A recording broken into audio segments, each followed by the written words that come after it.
Good morning, afternoon, and evening, guys. This is to be continued coming in from the eve of the inauguration.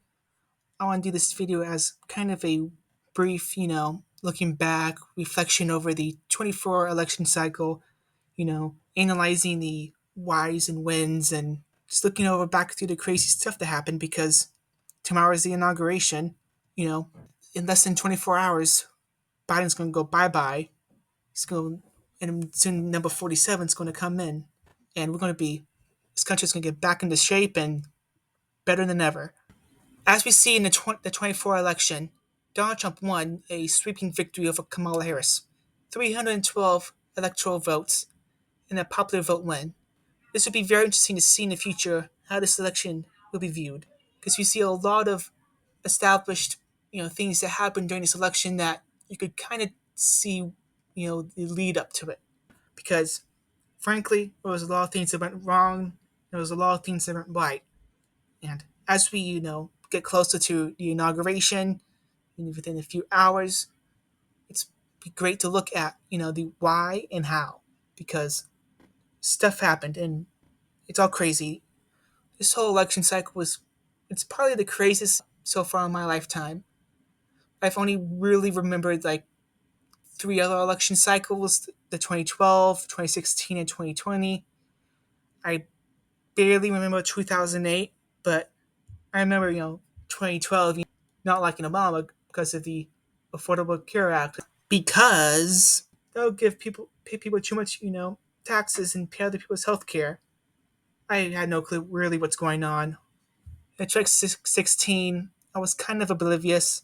Then 2020 was the first, first election that I was able to exercise my right to vote at, and I just say that was probably interesting because I never really believed all the him hauling about somebody what that's that happened. But the 24 election, I paid way more attention to it because really this was the monumental and pivotal election because we had a choice between essentially staying on course with the Biden administration or going back to the Trump administration. And seeing how the Democrats are embracing the warmongers and just wanting to send money over to defeat Russia, the choice is obvious. The economy too is a big one because you know I want to live a good future and I don't want gas to be expensive or house pricing to be impossible to buy. So just really happy with the results. Before we move on, please remember to like, comment, and subscribe. You can hit that bell if you want. Who knows? So I want to, but kind of bring us to the first kind of topic is the Republican primary. So see, there was a lot of candidates that came in despite Trump being the clear, front runner. So here are the actual results. Only person besides Trump to win states was Nikki Haley. But it's kind of crazy because Trump was the prospective nominee. He was going to win the primary no matter what. But yet we got Haley, DeSantis, Hutchinson, Vivek. I don't even know who Binkley is. Jackson, Christie, Burgum, Scott, Pence, Elder, Johnson, Hurd, Suarez. Yeah, I forgot, Elder. He ran with that recall campaign and just kind of failed miserably, but oh well. But this is kind of first crazy thing that happened because, Trump dominated. He won, 54. States carried it all throughout. It was a no-brainer, you know, very much no-brainer, and it was like kind of the funniest thing that happened, but yet, the why. Then we have basically the most non-existent primary to ever happen. It was the Democrat primary. Now, usually, the president isn't getting that much challenges. We had Dean Phillips coming in, but as we see, there were some islands that were you know, went to some other people. But the biggest thing that happened was Biden, dropped out and basically handed over to Harris, who became the, you know, presumptive nominee, which is kind of sad and kind of funny because this is part of what hurt the Democrats so much because, they basically didn't give a proper primary nor like the candidate to really campaign. And also you got the uncommitted that went around and something was very surprising how the convention wasn't really like hijacked by protesters like the 1968 one, but decline after the primaries. You got all these options. Now, who would it be? Could it be in Trump? Probably none of them, because I think it was kind of clear at this point that he was becoming stronger and stronger.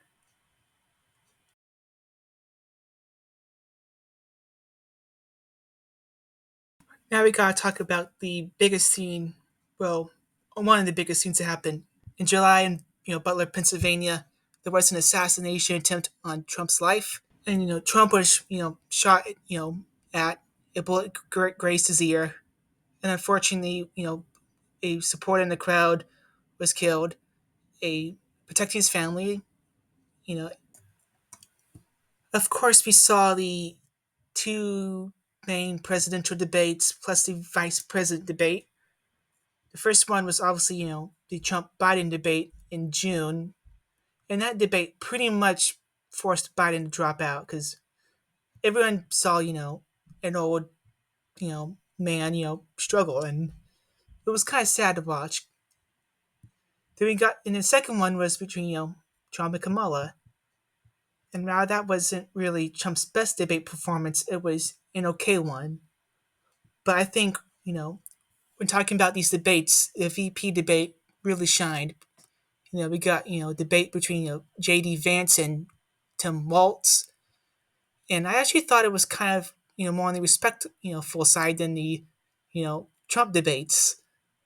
And I, you know, somewhat did enjoy, that more than the presidential one because Vance kind of, I think, really impressed people with that debate, especially those who kind of more iffy on him becoming VP.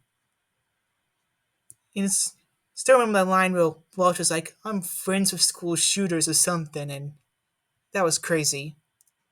But I don't think we'll see, these types of debates talking again, about kind of the future of the election. A presidential debate use where this New York Times, one nominee versus precinct another nominee, and I want to show the second one is a different nominee instead.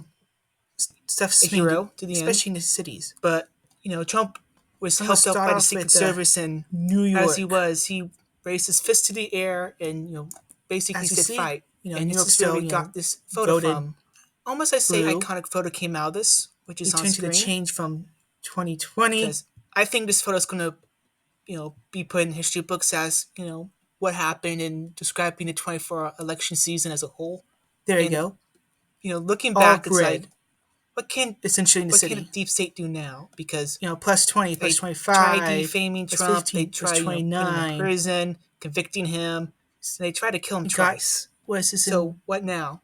Brooklyn. It seems like they're out of options. Sure. We got 15, but as we know, the Butler attempt was even not the only one. There was another one in September. New Jersey.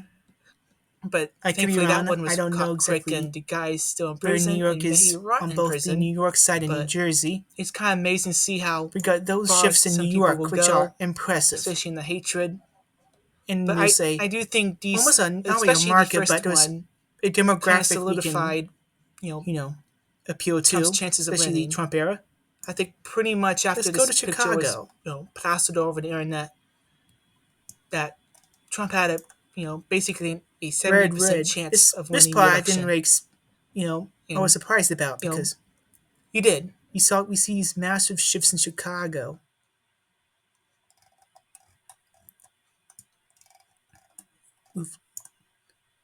So this is going to take a a long while to load. Even in Florida, it got redder. Texas obviously still got to wait on a little bit more of the border counties. We even saw some shifts in the main cities, El Paso. Then we get to California.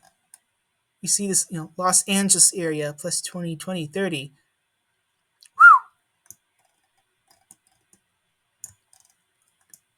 And this whole thing,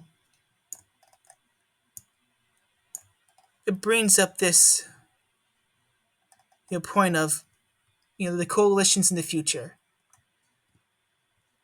because this is going to have to be the future of the GOP strategy.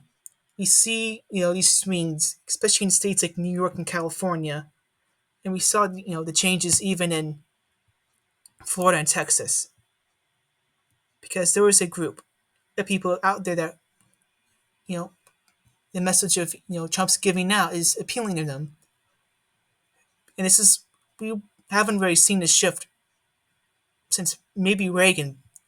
Like, I highly, I really wish it was another one that can compare the 24 results to, like, let's say the 2000s or the 2004 election, where we'd like to know between Trump and Bush, how these margins look, because there's a future for MAGA and a future for the GOP. Now the only big concern is Georgia. You got the areas surrounding Atlanta that you got the South that's kind of shifting more blue, but I believe the North is stagnating a little bit. So if the North does continue to stagnate, it could rebound, I can say, but maybe not. Who knows?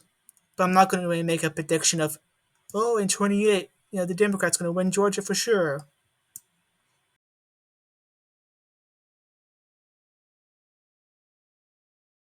I talked briefly about the future of the GOP, but what about the future of the Democrats? The voters, soundly rejected their message in this election, and they may not have as much luck in the midterms. Now, the Democrats, I believe, in my opinion, still have a slight, overwhelming chance to retake the House. Though I do think it's going to be a flip, and the Democrats are going to only have a 1 to 2 seat majority. But still, in 28, they're kind of in a pickle, because who are they going to run? If they run Kamala Harris again, well, who really wants her? Because she lost to a convicted felon, quote unquote. You know, and Governor Newsom, California, is basically dead on arrival due to those wildfires. They don't really have a bench, right now, and there's not really a leader.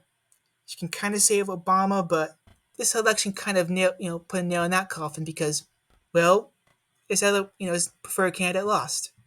And he went from Biden to Harris, so there's really no leader in the Democratic Party. We now have polls showing very much highly optimism throughout the America. People are optimistic about the changes and what they want to see. So yeah, the future is bright. Now, what are my predictions for the first few days, weeks, and months in the office for Trump? Obviously, we're going to see a whole bunch of executive orders on day one. He's going to reverse a lot of this damage Biden has done. Restoring the Keystone Pipeline, getting out of the climate accord, and all that stuff. I believe throughout the weeks and months, we're going to see him work on the economy and immigration. Supports on a going to be a massive deportation program starting Tuesday. So I don't think it's we're going to see immediate results. We're going to have to wait. We're going to have to be patient. Now, there was one big question about the war in Ukraine. Trump, in the past has said you're going to end it in 24 hours. Now, will he? Maybe. Or could his 24 hours be, getting the, negotiations, up and running? Who knows and who really sees, in the future. you don't have the ability of hindsight or, you know, time traveling back from 2042. So anyway, hope you guys enjoyed this video, and be sure to watch the inauguration. Yeah, you're gonna miss it, especially live. After the another 4 more years. This is To Be Continued, signing off.